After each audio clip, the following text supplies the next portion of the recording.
wherever you are.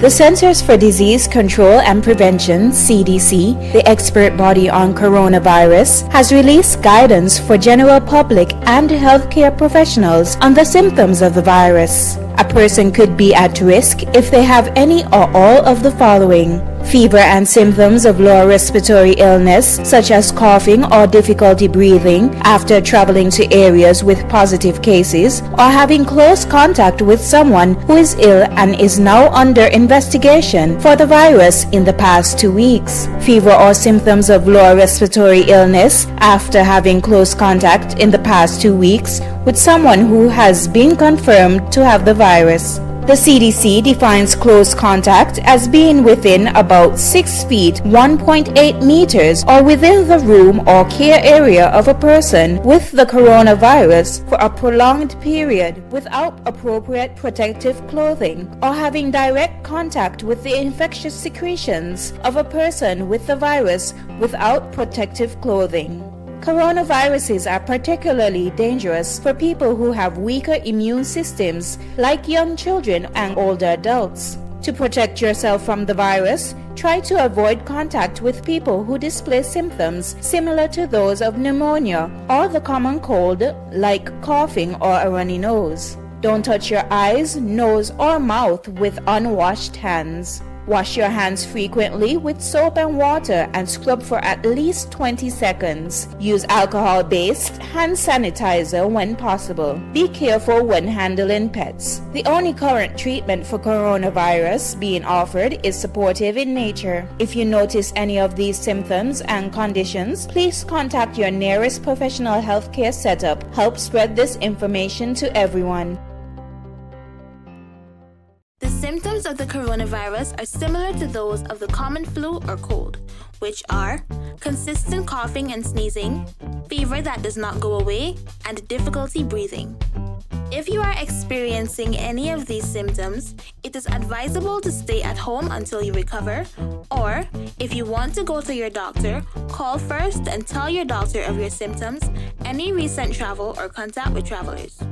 And lastly, please avoid spitting in public. Recent cases have shown that people most likely to be at risk if they contract the virus are persons over age 60 and persons that have an underlying medical condition such as hypertension, diabetes, kidney disease, or a respiratory condition. It is advisable to avoid large crowds or other places where you might have to come in contact with people who are showing signs of the coronavirus. This is a message from the Ministry of Health and the National Emergency Management Agency, NEMA.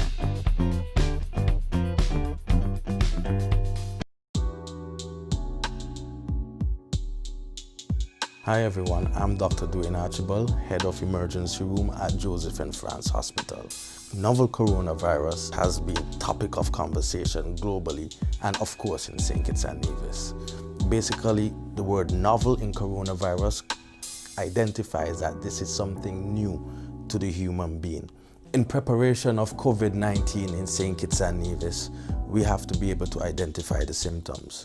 These symptoms may include fever for a prolonged period of time, coughing for a prolonged period of time, shortness of breath, or any respiratory type symptoms. In addition, for prevention, we should avoid holding hands, shaking hands, sharing forks, knives, spoons, and even cups. So consider avoiding touching one's face, nose, mouth, eyes. So to avoid self-contamination, that is touching the face, we are advised to use alcohol-based hand sanitizers. Now these alcohol-based hand sanitizers should have at least 60 to 70% alcohol in it. We should also consider washing our hands thoroughly when handling babies before and after, also in the case of the sick and the elderly. So when I speak of sick people, I refer to elderly over 60, I refer to people with hypertension, diabetes, kidney compromise or kidney failure, and hygiene is important in cooking. We should wash our hands thoroughly before and after handling raw meat. Cooking boards should be separate for raw food and cooked food, and of course the raw meat should be cooked thoroughly. For the pet owners, they should also consider washing their hands before and after dealing with pets. The virus can get on any other inanimate objects such as doorknobs, computer screens, computer keyboards, and we should consider wiping those down with Lysol or Clorox. Let us try to build our immune system. Exercise, rest, vitamins, vitamin C especially, also fruits and vegetables, and hydration, drinking lots and lots of water. There's a lot of misleading information being spread about the COVID-19, rumors. So what we do suggest is that you follow up with the Ministry of Health in terms of their Facebook page. Also, there's information that's readily available from WHO, World Health Organization, or from Caribbean Public Health Agency. So for further information on COVID-19, we can visit the social media outlets or social media pages of the Ministry of Health, so the St. Kitts Health Promotion Unit.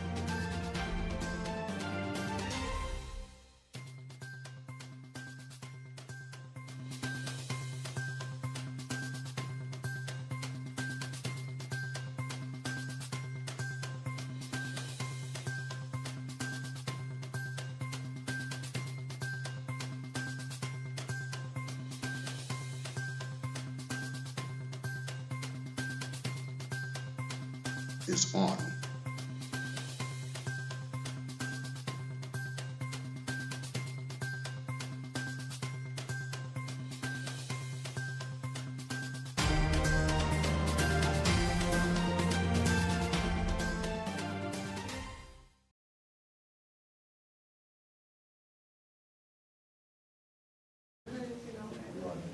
Good day, or should I say pleasant and good day, but a pleasant day to all of you who would have joined us for today's National Emergency Operations Center COVID-19 briefing for the 3rd of June 2020. We are in election mode. Election fever is in the air. Nonetheless, we remember that we are still dealing with the management of the COVID-19 pandemic here in St. Kitts and Nevis, just as places all around the world are still dealing with the management of the pandemic. I want to thank you very much for joining us for today's COVID-19 briefing.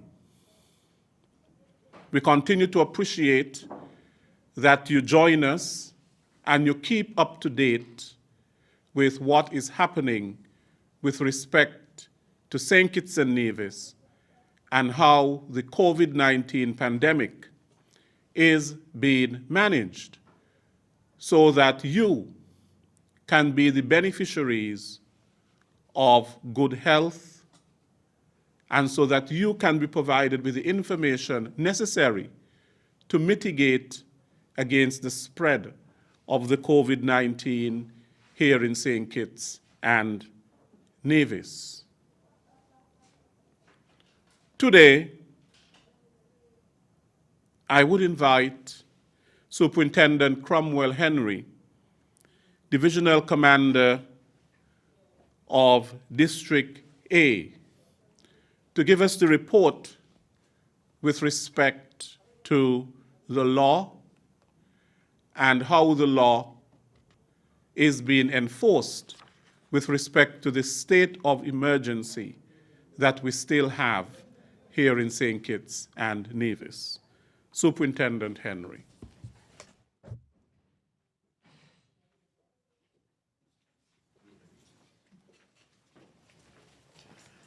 Thank you, Mr. Williams, and a pleasant good afternoon to all. For the past 24 hours, there have been no arrests for offenses under the emergency regulation, and our total arrests remains at 148. The Federation is functioning in near normal mode. However, we have to constantly remind ourselves that we are still in a pandemic and still under a state of emergency. We are well advised to continue to exercise caution and not to become complacent, thinking that we are out of the woods.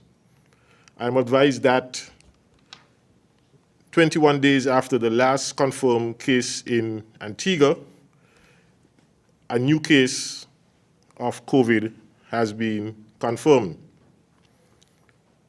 Here in St. Kitts, all the safety protocols and regulations are still in place to protect our residents. Regulation 10 restricts private parties, recreational or competitive sporting events, or other types of public entertainment. Visits to the beach are only permitted between the hours of 5:30 and 10 a.m. daily, but only for the purposes of swimming or exercise. No beach parties or picnics are permitted. Retail liquor licenses remain suspended, and nightly curfews from 8:01 p.m. are still in effect. There is now an exception for fishers. During night curfews, snapper fishers and longliners may operate at night. However, they are expected to adhere to the social and physical distancing protocols. When in public, residents are still required to wear masks, and businesses are required to provide solutions for hand hygiene for their customers. We appeal to all residents as we prepare to go to the polls to keep these protocols in mind, even on polling day, and adhere to them to preserve our health. Thank you.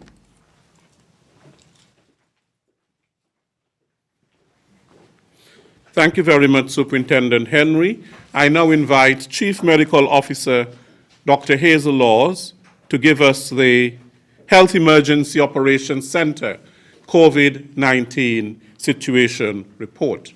Dr. Laws.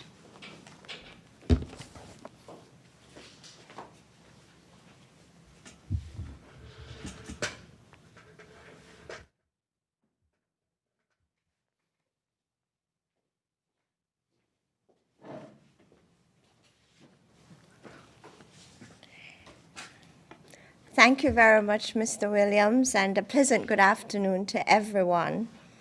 This afternoon, it's my task to share the Health Emergency Operating Center's situation report.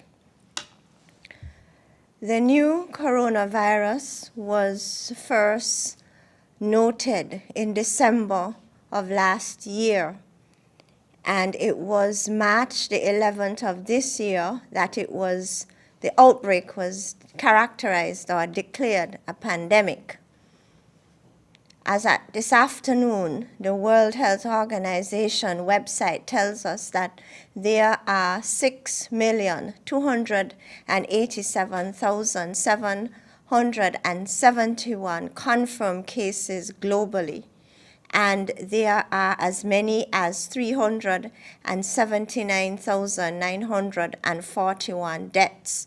And if you were to look at the screen, you would realize there is a significant increase between yesterday and today over the past 24 hours.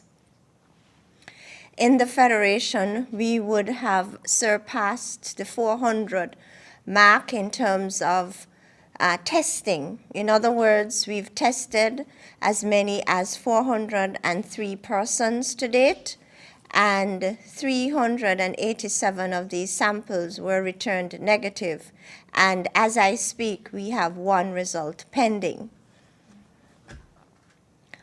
At present, we have 4 persons remaining in the government-designated quarantine site, and between January and the present, 818 persons would have been released from quarantine, and all of our 15 cases have fully recovered.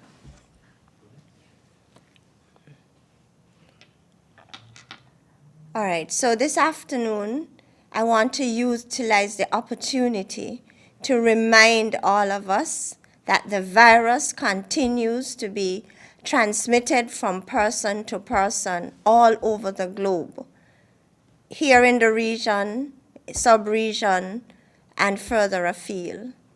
The virus is incessant. The virus has not taken a break. The virus is not asleep. It continues to spread. And some of us may opt or choose to take a break and ignore the physical and social distancing protocols. However, the virus is not letting up, and we need to be aware of this.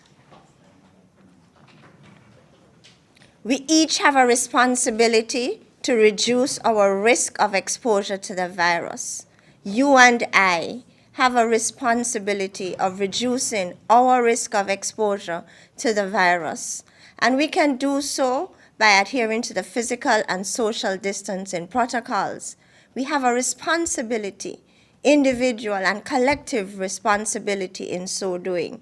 We each have a responsibility to adhere to the infection prevention control measures. If we decide to take a chance and attend a mass function or a group gathering, we are taking a risk. The virus is not letting up. And so we need to be serious and adhere to all the protocols that are in place. So what are some of these infection prevention and control measures? We want you to wear your face mask when in public spaces, and for example, when you are taking public transportation. We want you to maintain a distance of at least 6 feet between yourselves and other persons. And please, please, we are asking you to avoid crowds and mass gatherings. If you ignore this, you'll be increasing your risk of exposure to the virus. Remember, the virus has not taken a break. And so you cannot take a break in terms of not adhering to these recommendations.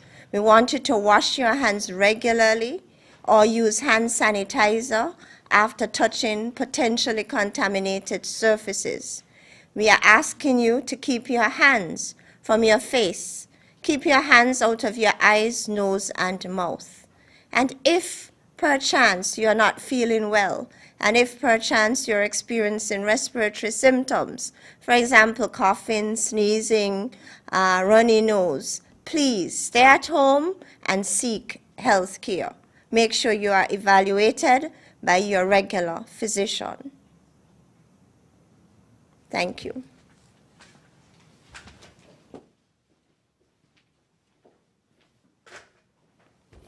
Thank you very much, Dr. Laws.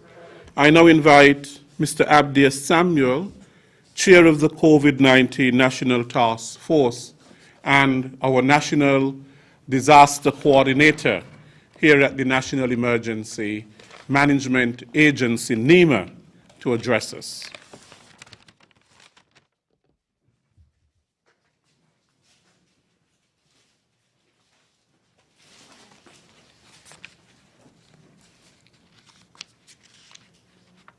A pleasant good afternoon to all. Thank you for joining us on our 65th NEOC Daily Report. And again, I want to start with my theme. We want to be first to be last, and the last to be first.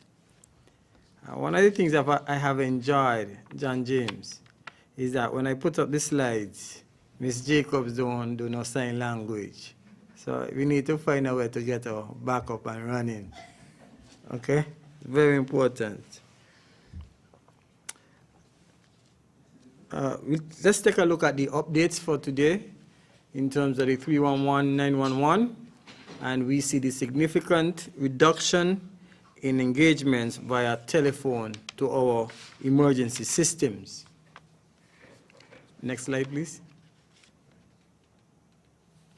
The task force continues its work with visiting a total of 32 businesses and engaging 1 passenger bus today.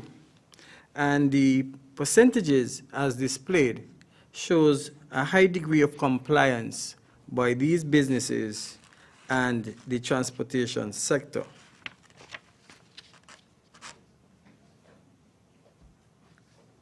The particulars that are outlined that should be followed demonstrates the compliance by everyone that was visited today. I think it's commendable.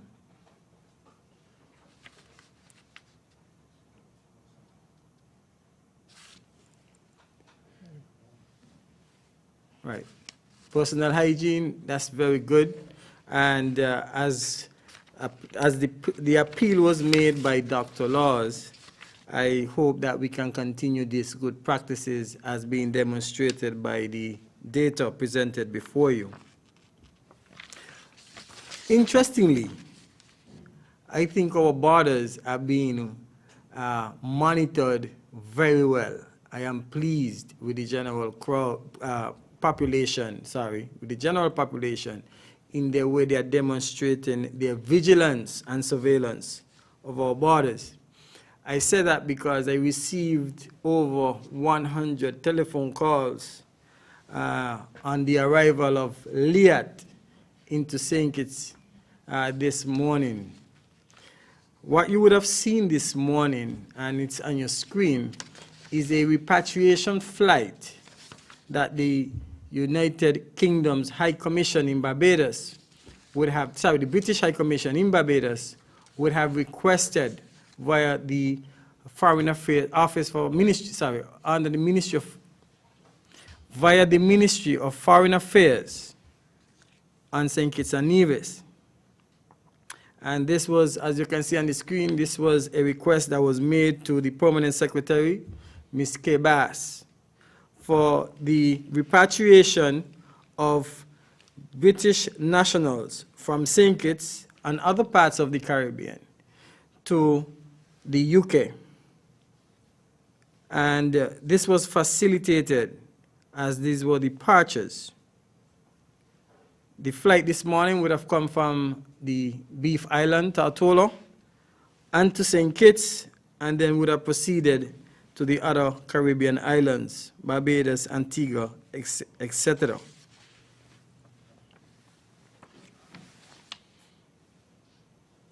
And there the figures shows the flight plan of repatriation or picking up of UK nationals from the various countries. And you see that St. Kitts, a total of 11, well, number of passengers that were collected from St. Kitts, was 11. So only 11 passengers got on. No one, absolutely no one got off the flight. So I wish to share that information with you so that persons can see exactly what occurred with the Liat flight this morning. I was also informed that there was a repatriation of a cadaver. I hope I'm using the word correctly, because this cadaver was supposed to leave on that particular flight, but he was unable to do so. Hence, I am informed that Liat is supposed to return to collect the same cadaver and take it to its destination.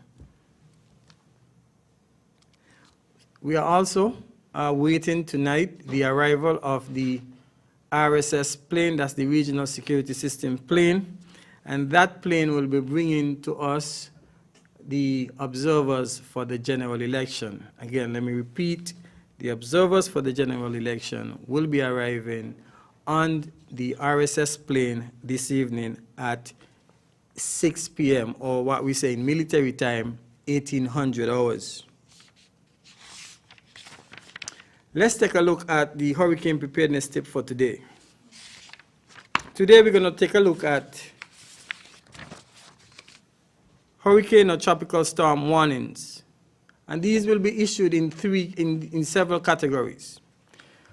When you hear someone say we are under an alert, the alert means that we should be receiving hurricane or tropical storm conditions within 72 hours. That's what the alert. So when you hear that we have an alert, a tropical storm alert, it means that within 72 hours, we should start receiving tropical storm conditions. When it's upgraded, then it goes to a watch. A watch means that we will be experiencing these tropical storm-like conditions within 48 hours. So we move from 72 to 48, And then when we have a hurricane warning or tropical storm warning, it means that we are more than likely to experience tropical storm-like conditions within 24 hours. So we go alert, 72 hours, watch, 48 hours, warning, 24 hours. So that's very important for you to know. And most importantly, before we go out there to see if we have high waves or if we get sand on the road, please wait for the all clear. What does the all clear means? It means that the security forces and the relevant agencies, such as NEMA and others, are satisfied that you can traverse the byways, walkways, roadways, and it's safe for you to do so. So please be guided by this information. Today is a very special day. Again, it's our 65th reporting the NEOC Daily Report. However, I must inform you that we are going to be suspending the program until suspending it until next week, Wednesday. This is to enable the accommodation of the election campaign and activities that are happening, and ZIZ is in high demand, and we need to make the space available for them to be able to carry out and facilitate these functions. I want to take this opportunity in particular to appeal to the general public to do your best in ensuring that the gains that you have made through your own sacrifices, the sacrifices of our health professionals, frontline workers, and ordinary civil servants like Ms. Vesta Southwell, Ms. Ophelia Blanchard, who has been here from day 3 to our 65th episode. I want to thank Dr. Laws, who has grown to be like a big sister, puts me to sleep in the night in conversations, wakes me up at times in the mornings. Dr. Cameron Wilkinson, who has been a champion of information sharing and guidance. I want to thank Mr. Leslie Williams also for the wonderful job that he does with patience and grace. I want to thank Ms. Jacob for all that she has been doing, being here every day. Listen, Ms. Jacobs endures. I thought I was the real Energizer Bunny, but Ms. Jacob is the real Energizer Bunny because she has not missed one day unless, you know, all operations are ceased. So thank you, Ms. Jacob, for the wonderful job that you do. Also, want to thank Mr. John James. I don't know how he does it, but keep on ticking, my buddy. You have done a great job in keeping the nation informed by providing the services. I want to thank my other colleagues within the task force who have provided a strong source of support in ensuring that we carry out our duties professionally. I also must acknowledge the Minister of State, Honorable Wendy Phipps. This is the first time I have worked with her to this extent, and we have built a strong relationship. I also have to acknowledge a man who I have seen basically charm and has won the confidence, respect, and support of the general public, and that is Superintendent Henry. I do hope that in the near future that title is going to change, and we are praying it into existence. Superintendent Henry, thank you for the job you are doing in the security sphere. I also want to acknowledge here Mr. Kennedy De Silva. Trust me, I have not seen a public servant of his level exercise such humility and humbleness that even if I call him within 5 minutes, he'll be here in 6. That's the nature of Mr. De Silva. I also want to acknowledge Ms. Hughes, Marceline Hughes, who has been working tirelessly to support the operations, and also Ms. K. Bass, who has been here doing her best. We must acknowledge also the NEOC members. They have been doing their part as well, even though we have reduced operations to an extent. I also wish to acknowledge some of our stakeholders who have worked with us closely, such as the Chamber of Industry and Commerce, Ms. Giselle Matthews. I think I'm informed that she's the first female president. I think that was wonderful. And also, I want to acknowledge the Christian Council and the Evangelical Associations. They have done an excellent job. So, to all of those who have supported the operation, who have made the contribution, all those donors, or ordinary citizens, corporate citizens, we thank you, and we want to make sure that we will continue this work next week. I hope going forward that we can exercise civility during the weekend, that's on Friday, and we wish all the best to everyone in such an exercise. So I therefore now turn it over to Mr. Williams for any particular questions. So thank you for supporting us, and all the best.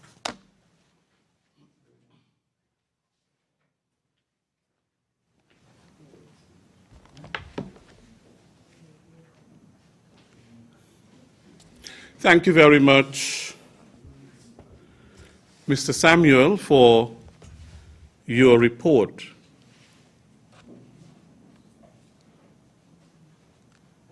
That brings us to the end of our daily briefing for today, the 3rd of June, 2020. As Mr. Samuel announced, our next COVID-19 briefing will be next week on Wednesday, June the 10th, 2020 at 5 p.m. We do know that we have general elections on the 5th of June, which is this Friday. A number of countries in the region are having elections or due to have elections this year. And one thing stands out, and it is that we are not having elections in the Caribbean under normal circumstances. We are having elections under the threat of the COVID-19 pandemic. And that means that elections are being held differently. Not the normal way that we will hold elections, because we have to think in terms of the safety measures that have been put in place to protect our health against the COVID-19 virus. People have had to innovate. We're hearing about virtual campaigns, virtual launch of manifestos. We're hearing about virtual political meetings, and so on. It is a totally new thing.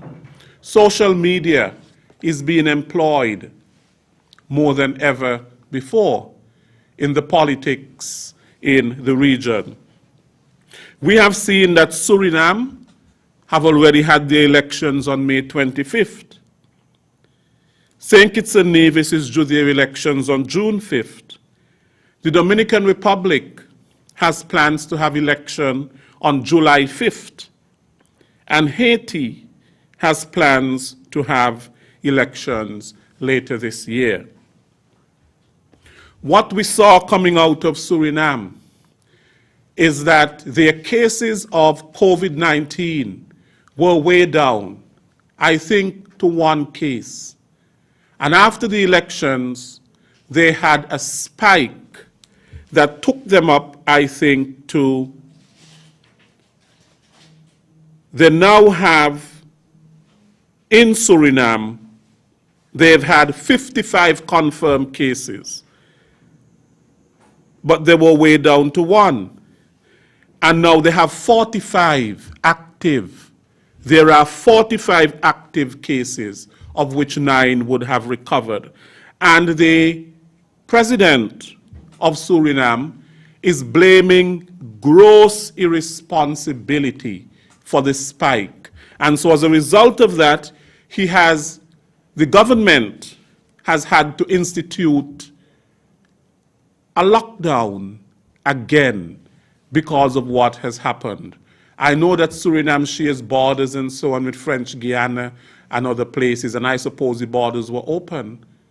And as a result, what you had is that you had new cases popping up where they had to go under contact tracing and so on. So what does that say to us? What it says to us is that our borders are closed, so there is no question about that. But at the very same time, we have to be responsible in our behavior. We have to ensure that we keep in place the protocols that are there. The social distancing, the wearing of the mask, the sanitization of hands and surfaces and all those things. Because of course, at election time, it's a time when you have a lot of people, and we don't want a spike in the number of COVID-19 cases. So on election day, it is a call for everyone to be responsible, recognizing that we are not yet out of the woods, and that all of us have a responsibility to protect ourselves, to protect others, to protect communities from the transmission of the COVID-19 virus. And I think that all of us are responsible and that we understand that, so that after the elections, we do not have a case to deal with, cases to deal with. Mr. Samuel would have done an extensive thank you to everyone in the room and those who continue to contribute to the NEOC COVID-19 briefings. But I will still thank Superintendent Cromwell Henry, who presented today, our CMO, Dr. Hazel Laws, Mr. Samuel himself, who didn't thank himself. We thank the Honorable Wendy Phipps for her support. She's always here.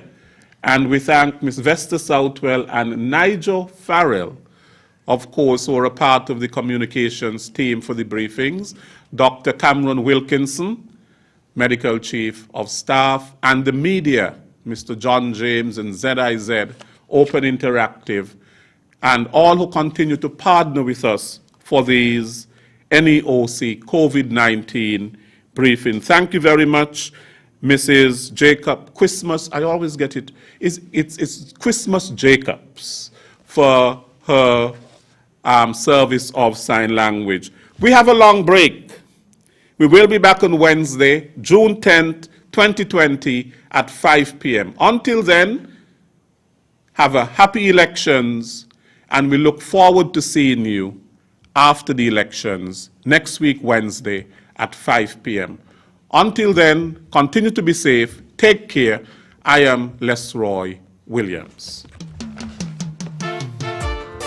Ladies and gentlemen, may I present Team COVID-19. Step into the mic in the studio.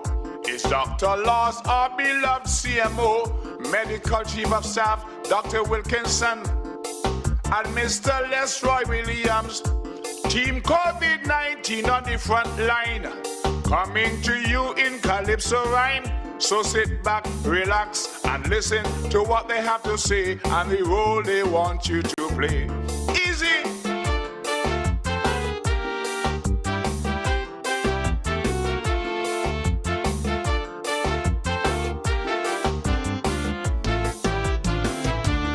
Early in January this year, our federation woke up in fear because a little virus out there in Wuhan was slowly making its way to our land. They say its name was SARS Corona, and our lives it planned to devour. So we're here to come up quickly with a little plan to save our beautiful nation.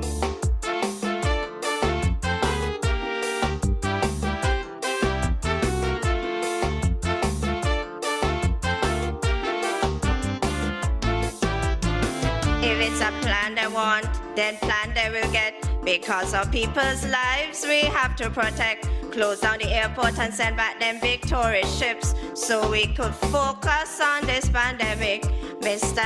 MCS, I'm begging you please, as I pray to God from down on my knees. Now let's get all our hospitals and staff in order to battle this corona.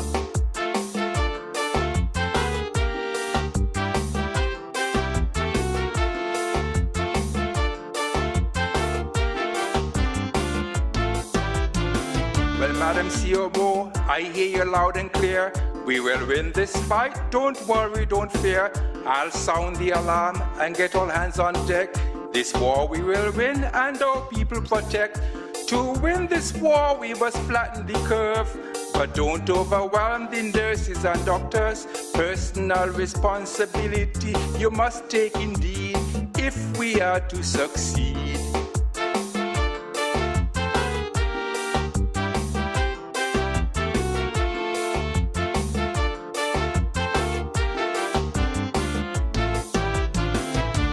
Cover your mouth, we say cover your nose. This will stop the spread to those who are close. Lock yourself inside during the curfew. Under quarantine, to thine own self be true. Wash from your elbows down to your hands. With soap and water, it's a simple plan. If you follow these simple instructions daily, from this virus we'll soon be free. Easy.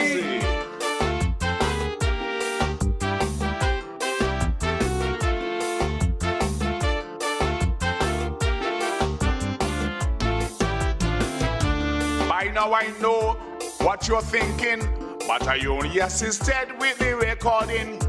This song is not my composition, but brought to me by Dr. Wilkinson. Between Hillis Roy and the CMO, they've come up with this great KISO. So after whipping COVID-19 behind, there'll be Sugar Mass 49.